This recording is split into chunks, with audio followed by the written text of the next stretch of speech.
कैसे हो बच्चों। मैं परमानंद साहू आपका स्वागत करता हूं एक बार फिर से आपके इस अपने यूट्यूब चैनल पर। तो आज हम पढ़ने वाले हैं कूलम्ब्स लॉ के बारे में, कूलाम के नियम के बारे में। इससे पहले हम पढ़ चुके हैं इलेक्ट्रोस्टैटिक्स, स्थिर विद्युत, और साथ ही साथ पढ़े इलेक्ट्रिक चार्ज। ये वीडियो आप नहीं देखे हैं तो मैं डिस्क्रिप्शन बॉक्स पे इसका लिंक डाल दूंगा, आप वहां से जाकर देख सकते हैं। और ये वीडियो भी अंत तक ज़रूर देखिएगा, क्योंकि ये मैं यहाँ पे हर एक शब्द का जो परिभाषा में आएगा, डेफिनेशन में आएगा, उसको सबको आपको डिस्क्राइब करूँगा और बहुत ही आसान तरीके से बताने की कोशिश करूँगा। तो अगर आप इस चैनल पे नए हैं तो मेरे चैनल को सब्सक्राइब कर लीजिए, बेल आइकन प्रेस कर लीजिए, ताकि जब भी वीडियो डालूँ आपको नोटिफिकेशन मिल जाए। और अगर वीडियो अच्छा लगेगा तो लाइक करना और दोस्तों के साथ शेयर करना ना भूलना। तो आइए अब शुरू करते हैं। बच्चों, सन 1785 में फ्रांसीसी भौतिक शास्त्री चार्ल्स ऑगस्टिन कूलाम ने ऐंठन तुला यानी टॉर्सन बैलेंस का प्रयोग किया बिंदु आवेशों के मध्य लगने वाले बल को ज्ञात करने के लिए। अर्थात पॉइंट चार्ज में जो फोर्स लगता है उसको फाइंड आउट करने के लिए वो क्या किए, ये प्रैक्टिकल किए। किसमें किए? टॉर्सन बैलेंस में, जैसे कि आपको इमेज में दिख रहा होगा। अगर आपको इसके बारे में और अलग से जानकारी चाहिए, इसके बारे में डिटेल्स चाहिए, तो मुझे कमेंट कर दीजिएगा, मैं इसके लिए अलग से एक वीडियो आपको बनाकर बता दूंगा। ठीक है, तो इसके थ्रू उन्होंने क्या किया, जो कूलम्ब्स लॉ है, कूलाम का नियम है, उसका जो है प्रतिपादन किया, या फिर क्या बोल सकते हो उसको जो है लॉन्च किए। तो अब आते हैं कि जो कूलम्ब्स लॉ है उसका डेफिनेशन क्या है या फिर उसका परिभाषा क्या है। तो इसका परिभाषा क्या बोलता है, किन्हीं दो बिंदु आवेशों के मध्य लगने वाले आकर्षण या प्रतिकर्षण बल का मान उन आवेशों के परिमाणों के गुणनफल के अनुक्रमानुपाती तथा उनके बीच की दूरी के वर्ग के व्युत्क्रमानुपाती होता है। इंग्लिश में अगर बोलूँ तो Coulomb's law states that the force of attraction or repulsion between 2 point charges is directly proportional to the product of the charges and inversely proportional to the square of the distance between them।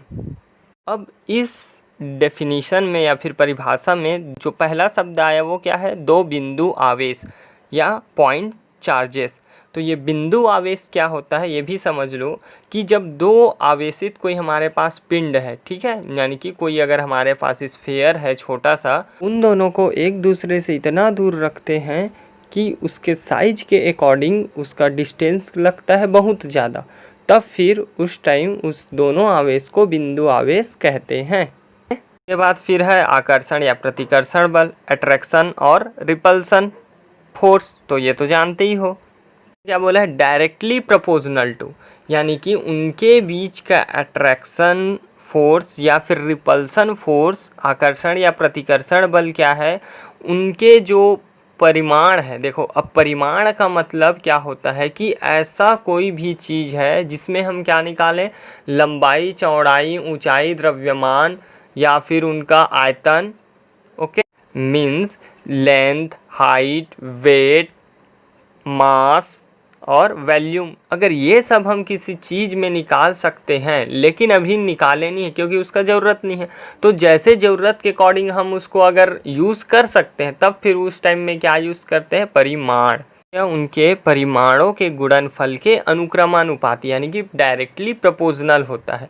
अनुक्रमानुपाती का मतलब है अगर परिमाण बढ़ेगा तो उसके बीच attraction force बढ़ेगा, अगर परिमाण कम होगा तो उनके बीच का अट्रैक्शन फोर्स भी क्या होगा? कम होगा। अब अगला वर्ड जो यूज़ हुआ है वो हुआ है व्युत्क्रमानुपाती, रिपल्सन। क्रमानुपाती यानी रिपल्सन क्या होता है कि अगर एक का वैल्यू बढ़ रहा है तो दूसरे का वैल्यू क्या होता है? कम होता है। जैसे अगर उनके बीच की दूरी हम बढ़ाते हैं, डिस्टेंस जितना ज़्यादा बढ़ता है दो चार्जेस के बीच, तो उनका जो अट्रैक्शन फोर्स है या रिपल्सन फोर्स है वो क्या होता है? उतना ही कम होने लगता है। तो ये क्या हो गया? अपोजिट हो गया ना। डिस्टेंस बढ़ रहा है लेकिन उसका अट्रैक्शन या रिपल्सन फोर्स क्या हो रहा है? कम हो रहा है। तो ये हो गया व्युत्क्रमानुपाती। इस डेफिनेशन के जितने कीवर्ड थे मेन वो तो कर लिए। अब देखते हैं कि इस डेफिनेशन के अकॉर्डिंग इसका इक्वेशन कैसे बनाएंगे, अगर मैथमेटिक इक्वेशन लिखेंगे तब। ओके, ये ठीक है, दो बिंदु आवेश ले लिए Q1 और Q2, तो इनके बीच का दूरी क्या मान लिए? R मान लिए। ये आर किसको डिनोट करता है, दूरी को, यानी कि डिस्टेंस को डिनोट कर रहा है। तो क्या बोला कि पहला क्या बोला, इनके बीच लगने वाला बल क्या है, इनके आवेशों के गुणनफल यानी प्रोडक्ट। तो एफ क्या होता है, इसके डायरेक्टली प्रोपोर्शनल होता है Q1 इंटू Q2। दूसरा क्या बोला, इनके जो बीच की दूरी है उनके क्या होता है, इन्वर्सली प्रोपोर्शनल होता है। ठीक है, तो इन्वर्सली प्रोपोर्शनल तो 1/r² कर लिए। अब ये कर लिए तो देखो यहाँ भी एफ है, यहाँ भी एक है एफ है, हम इसको ऐसा कुछ लिख सकते हैं, क्रमानुपाती Q1/Q2/r²। तो जब यहाँ पे ये वाला साइन जब हटाएंगे तब इसके बदले हम क्या यूज़ करते हैं, कांस्टेंट यूज़ करते हैं, क्या, नियतांक यूज़ करते हैं। तो जब नियतांक यूज़ करेंगे तो यहाँ पे इस k के लिए वैल्यू क्या दी है, वो क्या बताया, इसका वैल्यू क्या होगा, k = 1/4 पाई एप्सिलॉन 0, या फिर इसको और क्या बोलते हैं, एप्सिलॉन नॉट। ठीक है, तो इसका एक्चुअल वैल्यू क्या होता है, तो 9 × 10⁹ न्यूटन मीटर स्क्वायर पर कूलाम स्क्वायर। ठीक है, अब यहाँ पे ये समझना कि ये जो एप्सिलॉन नॉट है ये क्या चीज़ बताता है हमको, वायु या निर्वात की निरपेक्ष विद्युतशीलता कहते हैं। क्या कहते हैं एप्सिलॉन 0 को, वायु या निर्वात की निरपेक्ष विद्युतशीलता। अब निरपेक्ष विद्युतशीलता यानी समझ गए होंगे, अभी इंग्लिश में भी बताया कि जहाँ पे करंट चार्ज फ्लो होने के लिए थोड़ा सा भी क्या ना हो, बाधा ना हो या रेजिस्टेंस बिल्कुल भी ना आए, तब फिर उसको क्या बोलते हैं, एप्सिलॉन 0 का यूज़ हम करते हैं। ओके, अब अगर हम बात करते हैं इस एप्सिलॉन 0 का वैल्यू क्या होगा, तो वो क्या होगा, 1/4 पाई k होगा। ठीक है, तो यहाँ पे देखो एप्सिलॉन 0 = 4 पाई 1/4 पाई k है। तो जब ये इसका वैल्यू है तो इसको जब हम सॉल्व करेंगे 4 पाई एन के को, तब फिर हमको वैल्यू क्या मिलेगा, एप्सिलॉन नॉट या एप्सिलॉन 0 का 8.854 × 10⁻⁻12 कूलाम स्क्वायर पर न्यूटन मीटर स्क्वायर। यही मिलेगा हमको क्या, एप्सिलॉन नॉट या एप्सिलॉन 0 का वैल्यू। ओके, अब आगे बढ़ते हैं, हम किस में आते हैं, अपने अट्रैक्शन फोर्स पे या फिर कूलॉम्स लॉ पे जो हम अभी पढ़ रहे थे। तो उसके अकॉर्डिंग जो हमारा F = क्या मिला था हमको, K × Q1/Q2/r²। अब जब K को हटाए थे देन क्या मिला था हमको, 1/4 पाई एप्सिलॉन नॉट × Q1/Q2/r²। तो ये वाला जो हमारा इक्वेशन फर्स्ट था, अगर इसमें हम क्या पुट कर दें, वैल्यू अगर पुट करें, किसका वैल्यू पुट करेंगे हम, k का वैल्यू। तो k का वैल्यू हमारा क्या था, तो k का वैल्यू यानी कि इसके बदले में, इस पूरे के बदले में वैल्यू क्या पुट करेंगे, 9 × 10⁹ इंटू Q1 × Q2/r²। ये मिल जाएगा क्या हमको, F का वैल्यू मिल जाएगा, और ये वैल्यू किस में मिलेगा, न्यूटन में मिलेगा, न्यूटन मिलेगा ये वैल्यू हमको। तो ये वाला जो वैल्यू हमको मिला, ये वाला जो फोर्स का वैल्यू मिला, ठीक है, किसके लिए, दो पॉइंट चार्ज के लिए या फिर 2 बिंदु आवेश के लिए।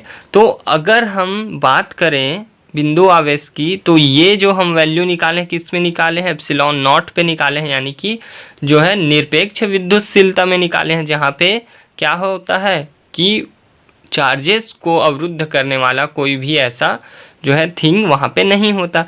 लेकिन क्या हो अगर वो उसका माध्यम जो है मीडियम चेंज हो जाए, ठीक है, जहाँ पे अभी एप्सिलॉन नॉट था उसके बजाय क्या हो जाए, उसका जो माध्यम है वो मीडियम जो है चेंज हो जाए, तो क्या होगा, देख, तो अभी मेरा k का वैल्यू ये है, लेकिन अगर क्या होगा, माध्यम चेंज होगा, तो ये जो एप्सिलॉन है इसमें और क्या होगा, उस माध्यम का जो भी वैल्यू है, ठीक है, वो ऐड हो जाएगा, एप्सिलॉन इसको क्या मान सकते हैं, एप्सिलॉन आर मान सकते हैं या फिर और भी कुछ मान सकते हैं। तो जब इसको मैं एप्सिलॉन आर माना तो इसका जो स्टैंडर्ड वैल्यू पहले सिर्फ इतने का स्टैंडर्ड वैल्यू क्या था, 9 इंटू 10⁹ था। अब उसमें और क्या मल्टीप्लाई हो जाएगा, 1 अपॉन एप्सिलॉन आर, ये क्या हो जाएगा मेरा, ऐड हो जाएगा।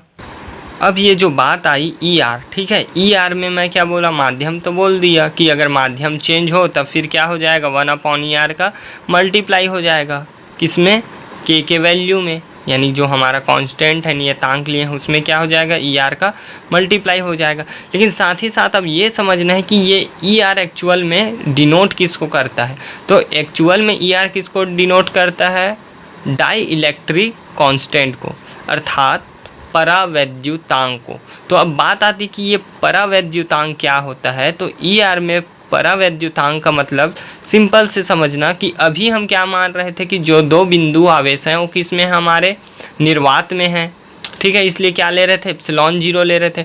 अब अगर हम कोई माध्यम मानते हैं, ठीक है, तब उतनी ही दूरी में उस माध्यम पे उस पर कितना बल जो है कार्य कर रहा है, और जो जब वो निर्वात में था तब कितना बल कार्य कर रहा था, इन्हीं दोनों के बीच के रेशियो को, ठीक है, पहले उसमें कितना फोर्स से काम कर रहा था सेम दूरी पर सेम चार्ज में, जब माध्यम जो है वायु था या फिर कुछ नहीं था, वैक्यूम था तब। अब अभी जब माध्यम चेंज हो गया है तो सेम दूरी सेम चार्जेस में उन पे क्या बल पड़ रहा है, कितना बल पड़ रहा है, यही उनके रेशियो का जो मीडियम होता है उसी को हम शो करते हैं किसके थ्रू, एप्सिलॉन आर के थ्रू। ओके, और इसी को क्या कहते हैं, माध्यम का परावैद्युतांक कहते हैं। आगे इसके बारे में और अच्छे से चर्चा करेंगे, ठीक है, लेकिन अभी आगे बढ़ते हैं इधर। अब जो है इस वैल्यू को हम क्या करेंगे, इक्वेशन फर्स्ट में, सॉरी इक्वेशन फर्स्ट ये नहीं, ये तो इक्वेशन सेकंड होगा, इक्वेशन फर्स्ट ये है, ठीक है। तो इक्वेशन फर्स्ट में के का वैल्यू हमको क्या मिल गया, दूसरा मिल गया, ठीक है, ये मिल गया या फिर ये बोल लो, ठीक है। तो इसको हम क्या करेंगे, पुट करेंगे कहाँ, यहाँ पे, तब क्या मिलेगा हमको, वापस से क्या हो जाएगा, F equal to 1/4 pi epsilon 0 into 1/एप्सिलॉन आर इक्वल नहीं, इंटू Q1 इंटू Q2/r², ये हो जाएगा। अब इतने का वैल्यू हमको पता है तो क्या लिख सकते हैं, 9 इंटू 10⁹ इंटू 1/एप्सिलॉन r इंटू Q1/Q2/r², ये होगा। अब यहाँ पे फिर से देखना है, इसको हम एक और क्या बना सकते हैं, इक्वेशन बना सकते हैं, इक्वेशन थर्ड नाम दे सकते हैं। अब ध्यान से देखना, यहाँ पे ई आर हो गया, यहाँ पे ऐसी वैल्यू, लेकिन यहाँ पे एप्सिलॉन 0 और एप्सिलॉन आर है, दोनों हैं। तो इस दोनों के बदले अगर यहाँ पे मैं इन दोनों के बदले क्या रख दूँ, सिर्फ एप्सिलॉन रख दूँ, तब क्या हो जाएगी, epsilon naught into epsilon r. अगर ये वैल्यू रखता हूँ तो मेरा F इज इक्वल टू फिर क्या हो जाएगा, एक नया इक्वेशन मिल जाएगा, 1/4 पाई एप्सिलॉन Q1/Q2 क्या हो जाएगी, ये r², ठीक है। इस तरह से ये क्या हो गया, हमारा इक्वेशन 4 हो गया।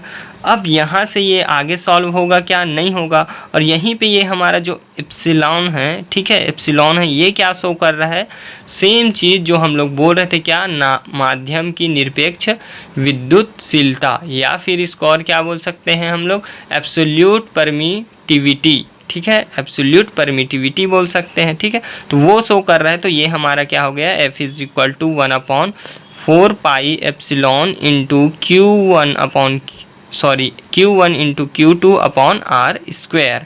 ओके, अब ध्यान देने वाली बात ये है कि ये जो हम वैल्यू निकाले हैं किस में निकाले हैं, SI सिस्टम में निकाले हैं, SI पद्धति में, ठीक है। तो अब CGS पद्धति की अगर बात करें, CGS सिस्टम की, तब वो भी देख लेते हैं, CGS सिस्टम।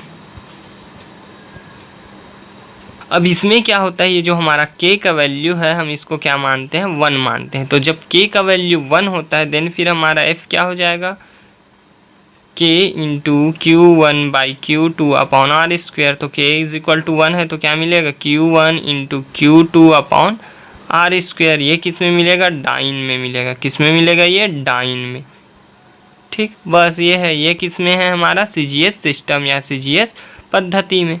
ओके, तो आज के लिए इतना ही। आगे हम पढ़ेंगे इसके जो है अगर यूनिट जो है चार्ज है तब क्या होगा, एकांक आवेश के लिए वैल्यू क्या होगी। ठीक है, तो बच्चों फटाफट से अपने दोस्तों के साथ ये शेयर करो। अगर सब्सक्राइब बटन नहीं दबाया तो फिर से बोल रहा हूँ, सब्सक्राइब बटन दबा दो।